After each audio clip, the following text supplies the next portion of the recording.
Ice cream na gawa sa muskmelon at talaga namang kakaiba ang pagkakagawa. Talaga namang napakasarap at sigurado akong magugustuhan ito ng inyong mga chikiting for sure. Tara, umpisahan na natin. At dito meron tayong muskmelon. Ikat lang po natin ito ng ganito. Tanggalin lang natin ang mga buto nitong marshmallow. Mainam din minsan maging creative tayo para mas lalong gaganahan ang mga chikiting kumain. At itong laman naman ang kukunin natin.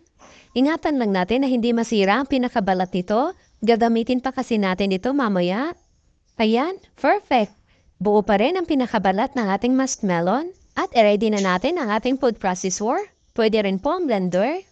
Nasubukan niyo na rin bang gumawa ng ice cream na gawa sa marshmallow? Napakasarap dito at ang bango kasi ng marshmallow. At kapag ganito na ang ating marshmallow, pwede na natin ilagay ang all-purpose cream. Naka-frozen po itong all-purpose cream natin. Sunod natin ilagay ang 1 cup ng condensed milk. Hindi na po tayo maglalagay ng asukal. Napakatamis na po ng condensed milk.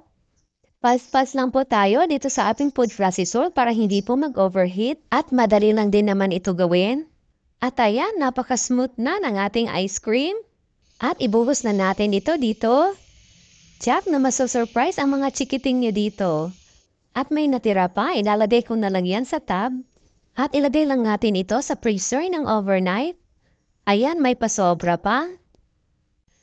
At ayan na po, may masarap na tayong muskmelon ice cream. Pag natikman nyo ito, baka ulit-ulitin nyo. Napakasarap kasi nito at hindi nakakasawa. Mas lalo kasing napakasarap kainin pag ganito ang itsura. Sino ba naman ang hindi matatakam dito? Ang sarap-sarap tingnan. Seasonal lang din kasi itong marshmallow.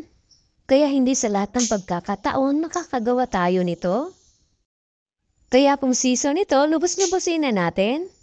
Kaya ang ginagawa ko, may stock ako nito sa freezer para anytime pwede ako gumawa ng ice cream.